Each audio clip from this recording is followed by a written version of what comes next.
কিন্তু সেই নম্বরে নেই।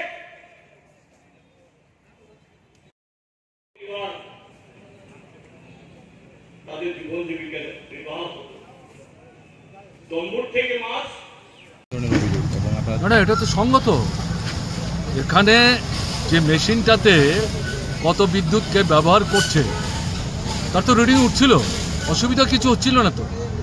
তো হঠাৎ করে এটাকে বদলে এই নূতন ধরনের মেশিন বসাবার প্রয়োজনটা আসলো কেন? পরিষ্কার হয়ে যাচ্ছে ভারতবর্ষের বড় বড় পুঁজিপতিদের কয়েকজন মিলে এই নূতন মেশিন তারা তৈরি করছে, কোটি কোটি টাকার বিনিময়ে তাদেরকে বরাদ দেওয়া হয়েছে। সেগুলো এনে বিজেপি শাসিত রাজ্যগুলোতে বাধ্য করা হচ্ছে পুরনো মিটার রিডিংয়ের যে যন্ত্র এগুলি সরিয়ে এগুলি বসাতে হবে, এবং এগুলো বসানোর মধ্য দিয়ে দেখা যাচ্ছে অভাবনীয় সমস্ত বিল আসছে, মানুষ অসহায় হয়ে পড়ছেন। কাজে এই জায়গায় দাঁড়িয়ে যেটা দেখা যাচ্ছে এটার মধ্যে আপনার মানে দুর্নীতি তো আছেই, লুণ্ঠনের যে ভাবনা চিন্তা এটা আছেই। কাজে প্রতিবাদ যেটা মানুষ করছে এটা সঙ্গত প্রতিবাদ। আমরা যেটা বলছি, আমরা তো বিজ্ঞানের অগ্রগতির বিরুদ্ধে না, উন্নত থেকে উন্নততর মানের যন্ত্রপাতি তৈরি করে তাকে কাজে লাগিয়ে আমাদের জীবনযাত্রার মানকে আরও সুস্থিতিশীল করবার জন্য যদি কোনো উদ্যোগ নেওয়া হয় তাতে তো আমাদের কোনো আপত্তি নেই। কাজে তুমি জোর করছো কেন, জবরদস্তি করছো? ঠিক আছে, তোমরা যদি আরও উন্নত যন্ত্রপাতি এনে থাকো তাহলে মানুষের দৃষ্টি আকর্ষণ করো, বলো আপনারা যদি মনে করেন আমাদের কাছে যন্ত্র আছে পরিবর্তন করে আপনারা এই যন্ত্র নিতে পারেন। বিজেপি পশ্চিমবাংলায় তৃণমূলের সরকার এটা মানে লাগাবার চেষ্টা করছিল, তারা প্রতিবাদ করল। বিজেপি কেন্দ্রের সরকার, তারা এই যন্ত্র বসাবার বিরুদ্ধে না, পশ্চিমবাংলায় বিজেপি বিরোধী দল, তারা এখানে বিরোধিতা করছে, তৃণমূল সুযোগ নিয়ে বন্ধ করে দিয়েছে।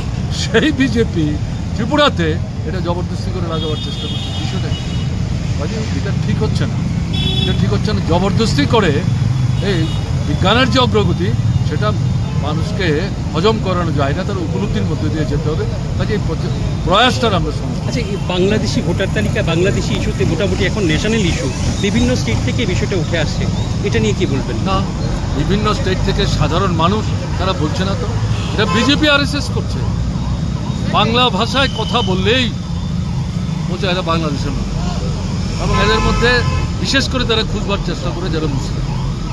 এখন দেখেছেন আপনারা পশ্চিমবাংলার মুখ্যমন্ত্রী তিনি উল্লেখ করে বলেছেন গত 21 তারিখ তিনি তাদের শহরে বিরাট বড় জনজমায়েত করেছেন, বাৎসরিক কর্মসূচি, তাতে তিনি উল্লেখ করেছেন এটা কী হচ্ছে।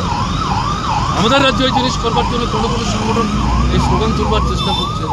আরে মুসলিম অংশের মানুষ, বাংলা ভাষা তার মাতৃভাষা, সেই ভাষায় কথা বললেই সে বাংলাদেশি হয়ে গেল, এটা কে স্থির করবে? এটা কী হচ্ছে?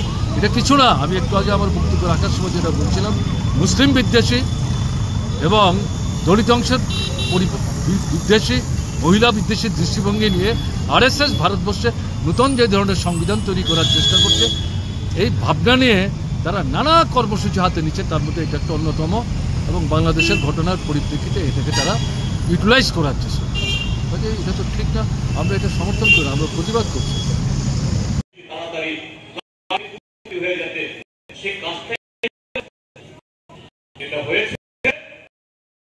এখানে যারা উড়ে এসে জুড়ে বসছে, সে মন্ডলে নেতৃত্ব নির্বাচনে যেমন কোনো গণতান্ত্রিক ব্যবস্থা নেই, কোনো আলোচনা নেই, ভোট নেই, সম্মেলন নেই, ওই দিল্লি থেকে বসিয়ে দেয় রাজ্যের সভাপতি, ঠিক তেমনি আগরতলা থেকে বসিয়ে দেয় জেলাতে, মহকুমাতে, ব্লকে কারা হবেন। স্বাভাবিক রাজ্যের জনগণের প্রতি তাদের দায়বদ্ধতা। মৎস্যজীবী, খ্যাত মজুর, জুমিয়া, সাধারণ মানুষ, তাদের কল্যাণে চিন্তা করা, তাদের কল্যাণে রাজ্যের প্রতিটি দপ্তরের বাজেট কিভাবে খরচ হবে আজকে তা নেই।